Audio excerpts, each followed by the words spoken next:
Assalamualaikum warahmatullahi wabarakatuh. Ketemu lagi dengan channel Mas Harto, channel yang membahas masalah psikosomatis, GERD, anxiety, dan asam lambung. Oke teman-teman, dalam video ini Mas Harto ingin membahas kenapa teman-teman itu sulit sembuh ya. Jadi teman-teman simak terus video Mas Harto ya, jangan di skip biar tidak gagal paham. Oke, Bismillahirrahmanirrahim. Nah ini ya teman-teman ya, kenapa teman-teman itu seolah-olah terjebak dalam lingkaran kecemasan yang tidak kunjung sembuh. Oke, kita bahas menggunakan rumus Mas Harto ya. Jadi rumus Mas Harto ingat kan yang namanya TENIS ya kan. TENIS itu singkatan ya teman-teman ya, yaitu terima, nikmati, dan syukuri. Jadi selama teman-teman itu belum bisa menerima bahwa teman-teman itu menderita penyakit yang namanya psikosomatis, anxiety, GERD, dan asam lambung, itu teman-teman akan selalu mempertanyakan terus ya kan, mempertanyakan kenapa saya seperti ini, saya ini kenapa ya kan. Terus teman-teman bertanya-tanya lagi sampai kapan ya kan, sembuhnya kapan, terus cara sembuh yang cepat itu seperti apa. Kemudian teman-teman juga sering mengeluh ya kan, mengeluh di medsos terutama ya, yang Mas Harto perhatikan itu karena teman-teman apa, belum bisa menerima bahwa teman-teman itu sudah menderita yang namanya psikosomatis, anxiety, GERD, dan asam lambung ya teman-teman ya. Karena penyakit ini tuh sebetulnya penyakit pikiran, penyakit yang berhubungan dengan otak, tapi teman-teman itu dalam kebingungannya mengira bahwa teman-teman itu mempunyai penyakit berat, sehingga apa, teman-teman muncul panik, muncul cemas ya kan, yang itu sangat tidak mengenakan ya teman-teman. Ketika panik datang itu teman-teman seolah-olah itu mengalami banyak sensasi yang sangat mengerikan ya, horor ya. Nah itu sebetulnya adalah kerja dari pikiran. Jadi Mas Harto sering berulang-ulang ya mengungkapkan proses terjadinya kecemasan. Tapi ketika teman-teman itu masih tidak menerima kenyataan ini, maka proses selanjutnya yaitu belajar memahami itu akan sangat sulit karena apa, teman-teman itu belum bisa menerima dan akan selalu melakukan penyangkalan ya kan, selalu tidak percaya dengan apa yang diomongkan oleh tenaga medis, ahli medis seperti dokter ya kan, psikoterapi, baik itu psikiater, psikolog, atau teman-teman mungkin ke alternatif ya, pengobatan alternatif yang menggunakan herbal misalnya. Itu teman-teman akan selalu menyangkal. Karena apa, ketika teman-teman sudah minum obat, sudah melakukan apa yang dianjurkan oleh dokter, sudah melakukan apa yang dianjurkan oleh terapis ya di pengobatan alternatif, tapi teman-teman itu masih mengalami gejala kecemasan ya kan. Karena apa, teman-teman itu belum bisa menerima. Nah ketika menerima aja belum bisa, maka kalau teman-teman ingin mempelajari atau belajar memahami secara utuh dan menyeluruh, itu juga akan mengalami kesulitan. Nah coba bayangkan ketika teman-teman itu sudah bisa menerima, nanti proses belajarnya itu akan lebih mudah ya teman-teman. Nah ketika belajar itu sambil menikmati atau nikmati proses belajarnya tadi ya kan, memang tidak akan instan sembuhnya, kecuali teman-teman itu nanti minum obat penenang ya kan. Nah ketika teman-teman tuh minum obat penenang, itu bisa dipastikan teman-teman akan mengalami perasaan yang nyaman ya kan, paniknya, cemasnya ibaratnya tidak timbul kan. Tapi yang namanya obat itu pasti ada masanya ya kan, masa kerjanya itu ya.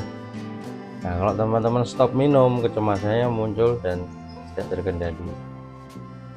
Nah akhirnya apa, teman-teman akan mengkonsumsi obat itu terus menerus, bahkan bisa bertahun-tahun ya kan, tanpa teman-teman itu mengimbangi dengan teknik-teknik yang Mas Harto sampaikan sebelumnya ya, di dalam video sebelumnya, atau mungkin dengan teman-teman tuh menemukan sendiri metodenya untuk sembuh lewat cara apa ya, lewat cara belajar ya kan. Nah kemudian jangankan teman-teman itu menerima ya kan, belajar susah, kemudian untuk menikmati proses belajarnya juga akan susah. Nah begitu semua itu sudah dilalui, teman-teman nanti akan timbul rasa syukur. Nah ketika teman-teman tuh dari tahap awal aja sudah susah, untuk mencapai syukur itu juga susah ya teman-teman ya, karena ciri-cirinya orang itu sudah mulai akan sembuh itu yaitu teman-teman sudah mulai timbul di dalam diri teman-teman itu rasa syukur atas penyakit yang diderita kan gitu. Loh kok bisa? Ya bisa, karena teman-teman itu melihat orang yang mempunyai penyakit lebih berat dari diri kita ya kan, karena setiap orang itu kan dijatah penyakitnya masing-masing. Ada yang kena kanker, ada yang kena tumor ya kan. Nah tapi kita itu dijatah oleh Allah, oleh Tuhan tuh penyakit yang sebetulnya tidak ada masalah di dalam organ, cuman karena errornya otak tadi mengakibatkan sensasi-sensasinya itu seolah-olah teman-teman itu mengalami penyakit berat. Nah, sehingga kecemasannya timbul, kepanikannya timbul kan gitu ya teman-teman. Ketika sulit untuk sembuh, bahkan bertahun-tahun sudah menjalani itu karena teman-teman pertama itu tidak bisa menerima. Jangankan menerima, menikmati aja belum nyampe ya kan. Nah, kalau teman-teman tidak bisa menerima apalagi menikmati, apalagi bersyukur kan gitu.